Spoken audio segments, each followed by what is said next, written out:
but how do we talk about the issues in ways that those sound bites, one, can help people lean in and want to hear more, two, that will help people not do that doubling down, because as you mentioned, when we operate with whatever our narrative is, when somebody brings information, even if it is true information, but something that counters our narrative, and that narrative has been what's been holding our worlds together. Yes. Um, Anything from your research that would help us know some other ways of conveying information and expressing our own story in a way that will help folks be able to lean in, that will help folks not feel that their narrative is being assaulted? Yeah, no, I think that's very, very hard, and you have to be very careful about that. What I would say is uh, the best way to bring people together, I think, is to show commonality in terms of your beliefs, not the one that's separating you, but the Yeah. ones that hold you together. As an Mhm. example, I don't know a single person who likes to be poor or not have a job. I don't know a person who doesn't want their children to be educated Mhm. or to be fed or to be clothed. I don't know of anyone who doesn't want to have the opportunity to thrive in whatever capacity that is. And so when you start talking about what are the things that we can do, to work together to create that part of it, then once you start working together on something, then you start listening to other people's perspectives. As Mhm. an example, you pointed something out. When something affects them, and I think you used reproductive rights or abortion, then suddenly they're much more open, right? And it was also like during the 2007-8 economic crisis. You had all these people, typically on the right, who were saying, well, these people don't deserve employment benefits and they're leeches on society. And, if they really worked hard, they would have a job. And now suddenly they don't have a job. They're on the welfare lines. And then they get it. Suddenly they understand, now that they're in the other person's shoes, what it's actually like and how horrible it is, and Mhm. how unpleasant, and how it takes away your dignity, and how you don't have control. And I think, unfortunately, some of those experiences are good for people to get an impression of how other people have to live. And whether it's having a child who is LBGTQ plus, whatever it is, I can never figure out the correct acronym because it seems to change. But whether you have a lesbian or gay child, whether you are a hardcore Christian, whether you have this belief that you have to do it yourself, otherwise you're a loser. We have to make people understand that. Until it happens to you, though, it's really easy to say those things. Mhm. But once you look at your child and this person is shamed and fearful of what you're going to think about them, and then you realize that, at least my experience and reading of the Bible is, God made us in His image, whatever we are, right? Well, how could you make a comment about anyone? You have to be open to accepting human beings as they are. And so I think trying to explain the nature of openness, connection, caring in the context of we're all in this together, probably the most important. Again, in the arc of your story, what were the circumstances that you met and connected with the Dalai Lama, such that the two of you then launched on this wonderful project together? Yeah. So what happened is that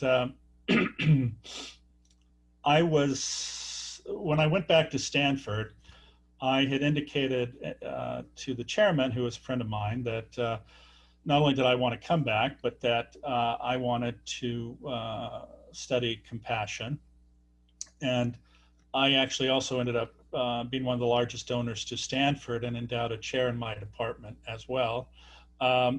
Anyway, they took me back, and I began a project called Project Compassion. And the goal was, because I had been trying to process what is it in my own life that allowed me to be successful and overcome these hardships.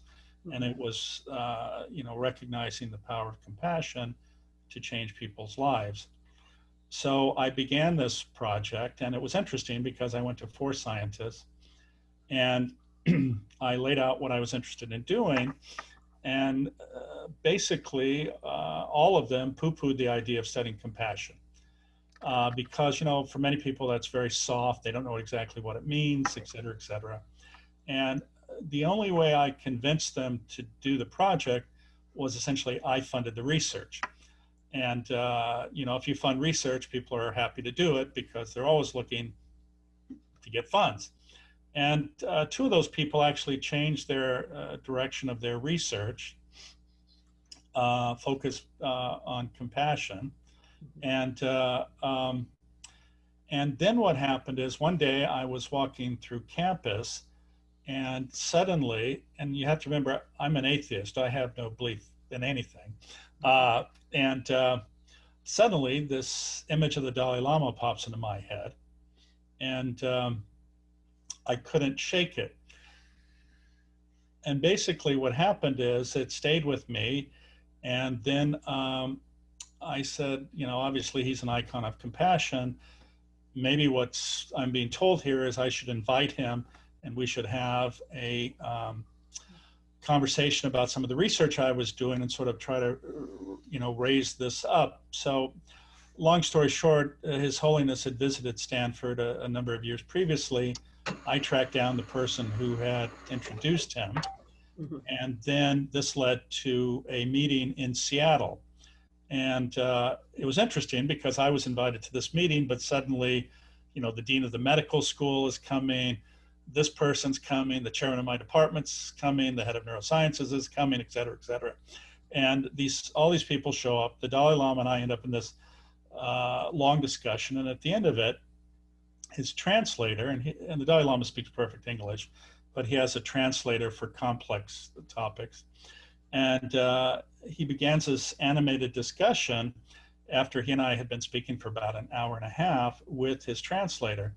And at the end of it, his translator looks at me and he says, "Jim, His Holiness is so moved by this effort you've begun that he wants to make a personal contribution." And he did. And it was the largest single donation he had ever made to a non-Tibetan cause. And then soon thereafter, 2 individuals each donated $1 million, and that sort of started our center. And subsequent to that, we've published a fair amount of research in this space. I'm the senior editor of a textbook that Oxford University Press published called the Oxford Handbook of Compassion Science.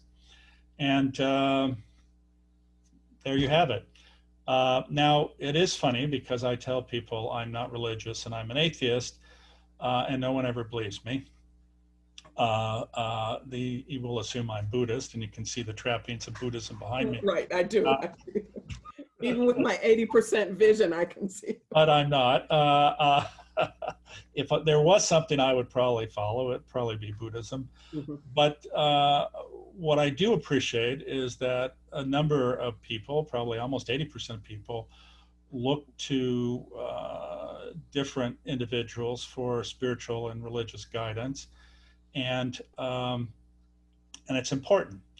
And I think that also from the other side, these individuals look to science to justify their narratives of the importance of compassion. And I don't know if you're familiar with the Charter for Compassion. I am. So Karen Armstrong's a friend of mine, and I was the vice chairman for a number of years. but yeah, it's so I think that is important, and the nature of the work I've done has allowed me to develop relationships with probably the majority of spiritual and religious leaders throughout the world. Um, uh, if you haven't seen my book, you'll see that it is peppered with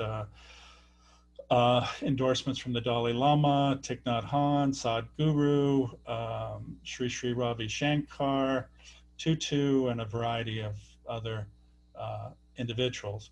And these are individuals who I've spent time with and have had discussions with, and who I consider friends of mine.